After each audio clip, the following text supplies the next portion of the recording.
Hello students, welcome to my YouTube channel mathematics. बच्चों, अगर आप सीबीएसई या एनसीईआरटी सिलेबस से पढ़े हुए हो और आप नेक्स्ट ईयर 11th स्टैंडर्ड में जाने वाले हो तो ये जो टॉपिक हम आज पढ़ने जा रहे हैं वो बेहद ही आपके लिए इम्पोर्टेंट होने वाला है, क्योंकि 10th तक आपको ये टॉपिक मतलब कि लॉगरिदम जो टॉपिक है वो 10th तक नहीं आता है। बट जैसे ही आप 11th में जाने वाले हो, भले ही आप साइंस स्ट्रीम के थ्रू जाओ या कॉमर्स स्ट्रीम के थ्रू जाओ, आपके लिए लॉगरिदम टॉपिक इम्पॉर्टेंट होने वाला है। तो अगर रेगुलर सिलेबस के साथ ये आप समझने गए लॉगरिदम, तो आपको थोड़ा सा टाइम इसमें देना पड़ेगा, मतलब आपका टाइम वेस्ट होगा। तो उससे बेटर है कि अभी के टाइम पे आप ये टॉपिक को अच्छे से समझ ले, ताकि आगे जाके आपको कोई प्रॉब्लम ना पड़े। तो सबसे पहले बच्चों, आज हम पढ़ेंगे कि लॉगरिदम एक्चुअली क्या होता है, लॉगरिदम को क्यों हम यूज़ करते हैं और लॉगरिदम किस तरह से इन्वेंट हुआ है। ये सारी चीज़ें हम आज पढ़ने वाले हैं। तो लॉगरिदम में आगे बढ़ने से पहले मैं आपको थोड़ा सा बेसिक इंट्रोडक्शन देना चाहता हूँ कि जैसे आप अभी तक जो भी पढ़े थे उसमें एक एक्सपोनेंशियल फॉर्म अब तक आपने पढ़ा है। एक्सपोनेंशियल फॉर्म को मैं अगर एक्सप्लेन करूँ तो मैं इस तरह से बोल सकता हूँ कि जैसे हम इस तरह से बोल सकते हैं कि 2 के स्क्वायर को हम 4 बोल सकते हैं, ये आपको पता है। 9 का स्क्वायर होगा 81, ये भी आपको पता है। इसके अलावा अगर हमें ऐसा पूछे कि 2⁵ कितना होगा, तो ये भी हमें पता है 32 होगा। ओके, वैसे ही 5 का क्यूब क्या होने वाला है 125। तो ये सारी चीज़ें आपको पता है। तो यहाँ पे जो मैं a⁵x वाला जो फॉर्म लिख रहा हूँ बच्चों, यहाँ पे जो मैं a⁵x, जैसे कि a को अगर हम 2 ले, x को 2 ले, तो ये इसका आंसर हमें 4 देगा। तो सारे के सारे जो a⁵x वाले जो फॉर्मेट होते हैं उसको बोला जाता है एक्सपोनेंशियल फॉर्म। क्या बोलते हैं इसको? एक्सपोनेंशियल फॉर्म हम इसको बताएंगे। एक्सपोनेंशियल फॉर्म मतलब कि कोई उसका बेस होता है और कुछ उसकी पावर होती है। समझे बच्चों? कुछ उसका बेस होता है और कुछ उसकी पावर होती है, और इनका अगर हम सिंप्लीफिकेशन करेंगे तो उसका आंसर हमें कुछ n के फॉर्म में, मतलब कि कोई हमें एक वैल्यू मिलने वाली है, वो वैल्यू को हम कैपिटल N से सपोज के डिनोट करते हैं।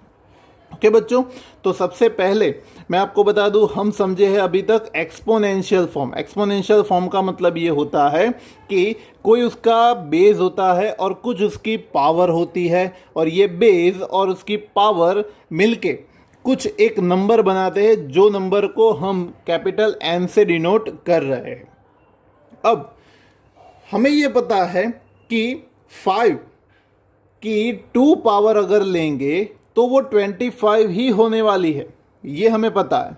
बट क्या हम ऐसा बोल सकते हैं कि 25, अगर हम ऐसा लिखने जाए कि 25 5 की कितनी पावर होगी, 25 5 की कितनी पावर होगी, अगर ऐसा हम बताने जा रहे हैं तो बेशक आपको पता होगा कि 5 की 2 पावर 25 होने वाली है। जैसे कि मैं यहाँ पे एक जो मैंने एग्जांपल बताया आपको वो बता रहा हूँ कि 5 की कितनी पावर, मतलब यहाँ पे मैं डैश कर देता हूँ, ये डैश हमें पता नहीं है, 25 होने वाली है, ये हमें पता नहीं है। वैसे ही दूसरा मैं बोल देता हूँ आपको 2 की कितनी पावर 64 होने वाली है।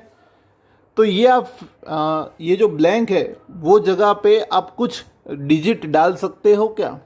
तो हाँ, बिल्कुल आपको पता है कि 5 की कितनी पावर 25 होती है, तो आप बोलोगे कि सर 5 की 2 पावर 25 होती है, 2 इज द आंसर।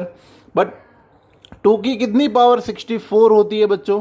तो 2 की 6 पावर, 2 की 6 power, 6 times 2 into 2 into 2 into 2 into 2 into 2 करोगे तो आपको 64 आंसर मिलेगा। बट ये तो आपको चलो बेसिक तो पता है। बट अगर मैं ऐसा क्वेश्चन पूछूं कि 5 की कितनी पावर 15 होती है तो थोड़ा सा कंफ्यूज हो जाओगे बच्चों कि क्या पूछ लिया सर ने, ये थोड़ा होता है कि 5 की कुछ पावर थोड़ी 15 होती है, नहीं होता ना।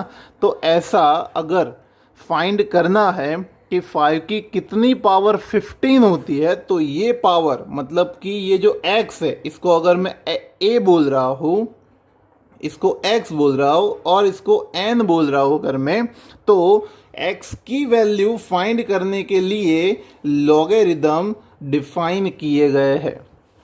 ओके, अब आपको समझ में आ रहा है थोड़ा थोड़ा कि एक ऐसी वैल्यू जिसकी मतलब आप अगर यहाँ पे देखने जाओ तो इसकी पावर कहीं ना कहीं कुछ फ्रैक्शन में या पॉइंट में आने वाली होगी, क्योंकि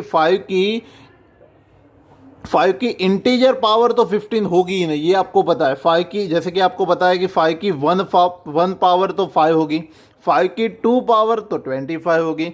अब ये 15 तो उसके बीच में आएगा, तो मतलब 5 की कुछ ना कुछ पावर 15 होने वाली है। अब ये जो कुछ ना कुछ पावर है वो क्या है, वो कैसे हम फाइंड कर सकते हैं, तो that we can find using logarithm.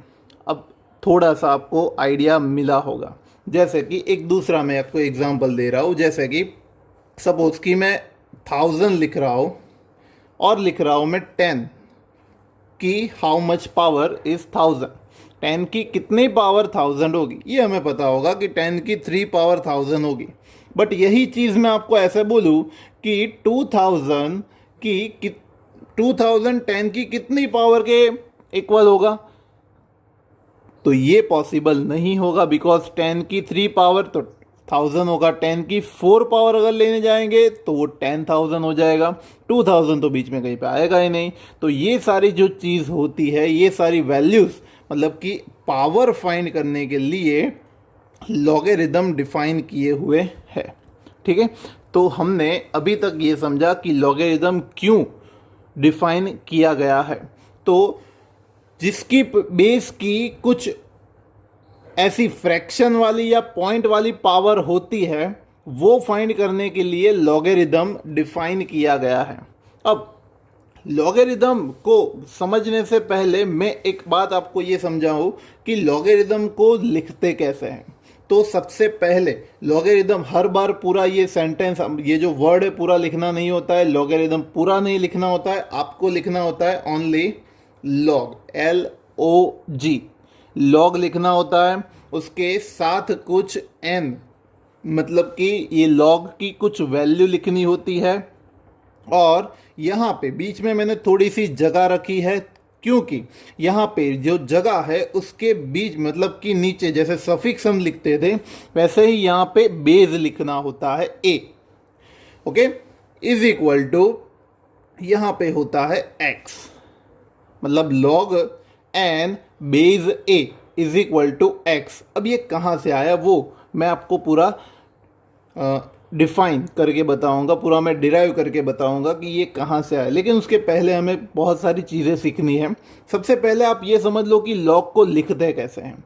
तो log n बेस a, इसको मैं अगर वर्ड में बोलने जाए हम तो इसको इस तरह से हम बोल सकते हैं कि log n बेस a, इसका मीनिंग ये है log n की वैल्यू, मतलब कि n एक वैल्यू है, उसका logarithm with respect to base a जो हमारा बेस है उसके रिस्पेक्ट में ये log की ये वैल्यू होगी।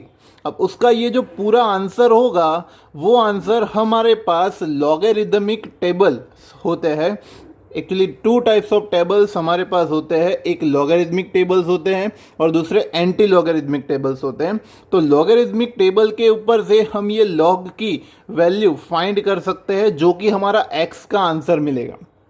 तो मैं आपको बता दूं कि जब भी आप ये नोटबुक में लिखने जाओ, ये लॉग अगर आप नोटबुक में लिखते हो तो मैं जैसे कि यहाँ पे नोटबुक की ये लाइंस है, सपोज कि ये नोटबुक्स की 2-3 लाइन मैंने यहाँ पे ड्रॉ कर दी है।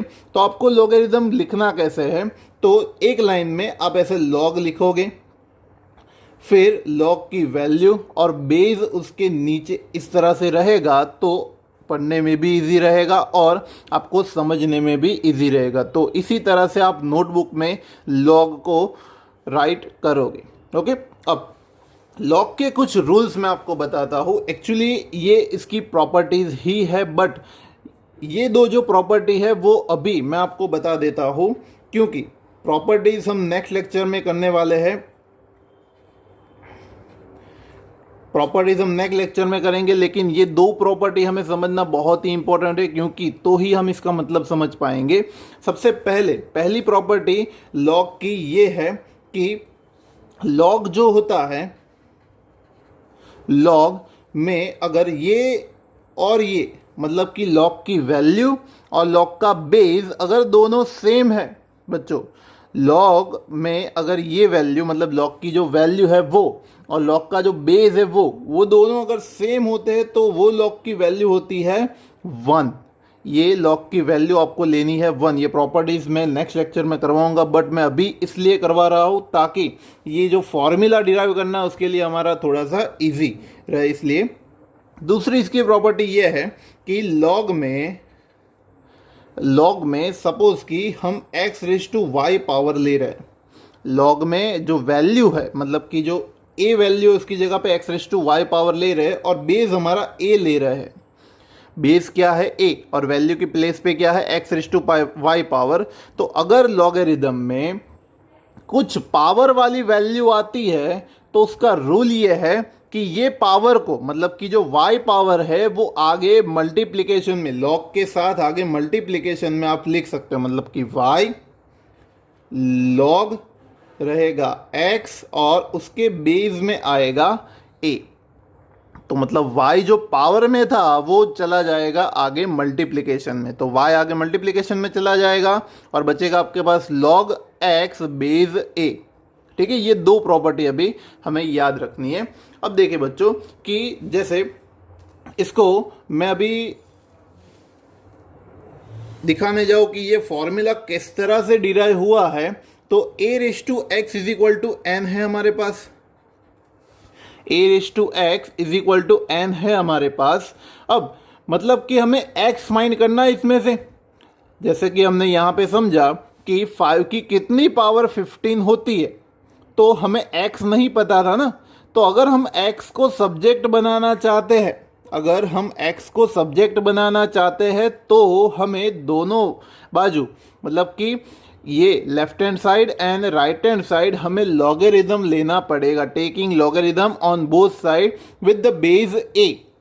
हम यहाँ पे टेकिंग लॉगरिदम ऐसा लिखेंगे, taking logarithm on both side, दोनों साइड अगर हम लॉगरिदम लेंगे तो ये हो जाएगा log a⁻x बेस में आएगा a। मैंने बोला यहाँ पे लॉगरिदम लेना है, बट कैसे, बेस उसका a रहना चाहिए, मतलब कि जो एक्सपोनेंशियल फॉर्म में जो बेस है वही फॉर्म में यहाँ पे बेस हमारा होना चाहिए।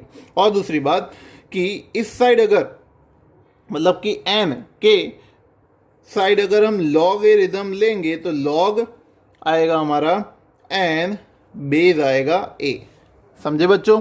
तो log a⁻x जो कि हमने लेफ्ट हैंड साइड को दिया है log, n को हमने log दिया तो वो बना log n बेस a। अब देखें बच्चों कि log a⁻x, ये रूल देखो आप, log में अगर पावर होगी तो वो पावर कहाँ पे आएगी बच्चों, तो वो आएगी आगे मल्टीप्लिकेशन में, जैसे कि आपको ये रूल में दिख रहा है। तो मैं ऐसा करूंगा कि ये x को आगे मल्टीप्लिकेशन में ले लूंगा, तो ये होगा x log a base a is equal to ये हो जाएगा log n बेस आएगा a। ये समझ में आया है आपको? अब log a बेस a जो होगा वो तो वैल्यू 1 हो जा रहा है, तो ये होगा x into 1 is equal to log n base a। तो x इंटू 1 किसी का भी 1 के साथ मल्टीप्लिकेशन क्या होता है, x log n base a। तो इस तरह से हम लॉगरिदम का यूज़ करके x वैल्यू फाइंड कर सकते हैं। तो ये वैल्यू क्या लॉगरिदम फाइंड करने के लिए हमारे पास लॉगरिदमिक टेबल्स है, तो वो कहाँ से आपको प्रोवाइड होगे, तो जब इसकी ज़रूरत पड़ेगी तब मैं आपको बताऊंगा। अभी खाली आज के लेक्चर में आपको इतना ही समझना है कि एक्चुअली लॉग क्या है। तो हमने आज के लेक्चर में समझा है कि लॉगरिदम एक्चुअली क्या है और क्यों ये यूज़ होता है। लॉगरिदम का यूज़ किस लिए किया जाता है वो हम आज के लेक्चर में समझे। थोड़ा सा शॉर्ट में हम इसको रिवाइज कर लेंगे। जैसे कि कुछ नोन नंबर जो हमारे पास होते हैं उसकी पावर तो आपको पता ही है किस तरह से उसकी पावर फाइंड होती है। बट जैसे कि मैंने यहाँ पे बताया था कि 25 की कितनी पावर होती है, तो वो 2 हमारे पास पता था, नॉन वैल्यू थी, मतलब इंटीजर वैल्यू हमें पता थी, इसलिए इसका आंसर मिल गया। लेकिन कुछ ऐसी वैल्यू कि जिसकी पावर जैसे कि 15 की कितनी पावर होगी ये हमें पता नहीं होगा, तो उसके लिए हमें लॉगरिदम का यूज़ करना पड़ेगा। तो लॉगरिदम का यूज़ करने के लिए 2 प्रॉपर्टी हमने पहले से यहाँ पे सीख ली है, और वो प्रॉपर्टी का यूज़ करके हम यहाँ पे ये लॉगरिदम सीख रहे हैं। और a⁴x n को हमने डिराइव किया कि हमने x का फॉर्मूला बनाया। x मतलब कि जो पावर थी वो पावर फाइंड करने के लिए हमने ये पावर फाइंड करने के लिए हमने लॉगरिदम का यूज़ करके किस तरह से पावर फाइंड कर सकते हैं वो फॉर्मूला हमने आज के लेक्चर में डिराइव किया है। ठीक है, और नेक्स्ट लेक्चर में हम पढ़ेंगे आगे कि ये पावर को हम किस तरह से यूज़ कर सकते हैं और पावर किस तरह से फाइंड कर सकते हैं। कुछ इसके हम एग्जांपल्स देखेंगे। तो उसके लिए अभी अब ये वीडियो पॉज करके ये जो लिखा हुआ है मैंने वो आप नोटबुक में नोट डाउन कर सकते हो। और अगर हमारा वीडियो आपको अच्छा लगा है तो आप उसको लाइक करें, शेयर करें और हमारे चैनल को सब्सक्राइब करें।